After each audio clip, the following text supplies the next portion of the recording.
everyone, my name is Arantika and I'm here today with Paul Newnham, my boss, and we're gonna get to know him today. Now Paul, you're someone who's all over the world, people see you all over the world, but maybe they don't know you as well as they think they do. So can you share 5 facts that you think people don't know about you?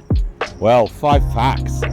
So I would say the first one is I grew up in South India at a boarding school up in Udikamand when I was 7, and so went to school there.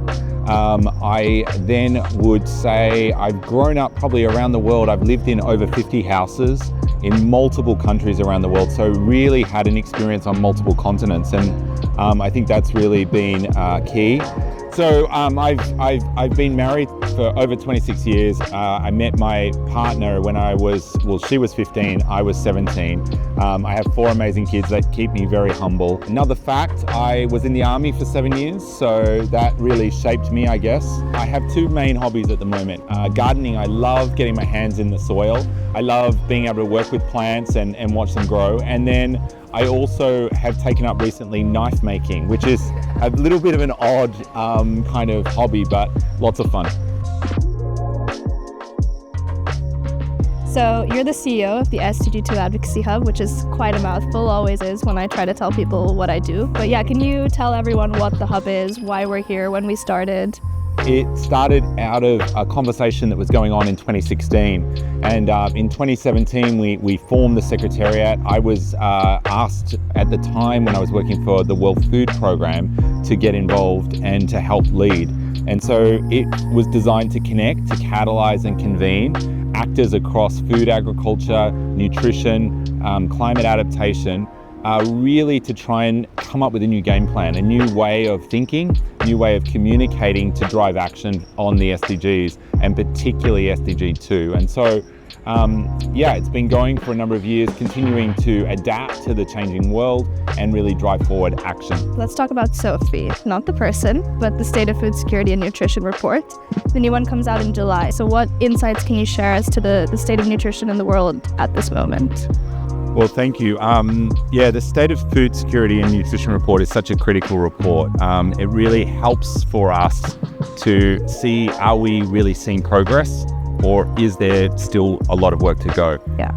One of the big challenges, I guess, with this report in the previous years is that there's still 600 million people going to bed hungry. And in a world where we have enough food to feed everyone, that's really quite challenging to kind of understand. And when you look at it, since COVID, we've seen 112 million more people really going into hunger, and that's a real challenge.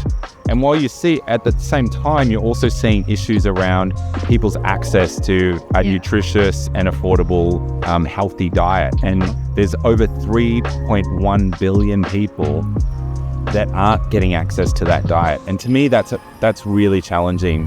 Hunger is horrible, and also then this added burden of not getting the right diet means people are really suffering. And so for me, that means urgent action's needed. It means coordinated action. It means that we need to be linking up and really putting a lot of effort into driving change.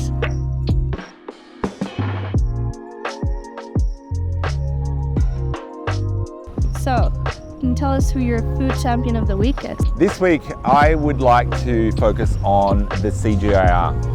The CGIAR is the world's global research collective, and so they bring together scientists in many centres. I think there's 24 centres around the world that are all focused on looking for solutions, looking at improvements, looking at ways in which we can be more adaptive in our food system, we can provide better health outcomes, we can alleviate poverty, we can address things like gender issues through really looking at science, looking at how do we improve seed stocks, how do we improve yield, how do we improve water usage, how do we give more nutrients.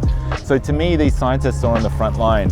They're helping look back into our genetic biodiversity to look forward and to look at how we can be more impactful in the agriculture that we have and we rely on as a planet. So CGIAR is my partner of the week.